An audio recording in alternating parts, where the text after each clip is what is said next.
నమస్తే, నేను జ్యోత్స్న. కర్నూలు జిల్లా కోడుమూరులోని ప్రజావేదికలో భారీ స్కామ్ వెలుగులోకి వచ్చింది. పండ్ల తోటల పెంపు పథకం కింద 20 లక్షల రూపాయల అవినీతి జరిగినట్టు సోషల్ ఆడిట్ సిబ్బంది గుర్తించారు. 25 మంది రైతుల పొలాల్లో నాటిన మొక్కలు మాయం కావడంతో ఆడిట్ సిబ్బంది షాక్ అయ్యారు. కనీసం పొలంలో మొక్కల కోసం తీసిన గుంతల ఆనవాళ్లు కూడా లేవని ఆడిట్ సిబ్బంది అంటోంది. నాటిన మొక్కలు వర్షాభావం వల్ల చనిపోయాయని ప్రజావేదిక సిబ్బంది చెప్పడంతో ఆడిట్ తనిఖీకి వచ్చిన అడిషనల్ పీడీ మాధవీలత విస్తుపోయారు. ఉపాధి అధికారులు సరైన సమాధానం చెప్పకపోవడంతో ఈ విషయంపై విచారణకు ఆదేశించారు.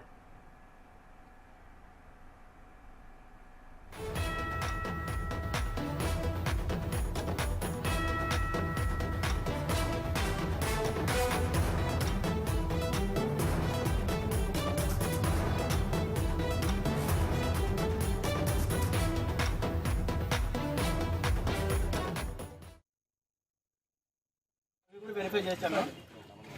కాకపోతే ఇక్కడ ఏంటంటే మొక్కలు అయితే జీరో, ఎటువంటి మొక్కలు లేవు. కానీ ఇంత ఖర్చు చేశారు. దగ్గర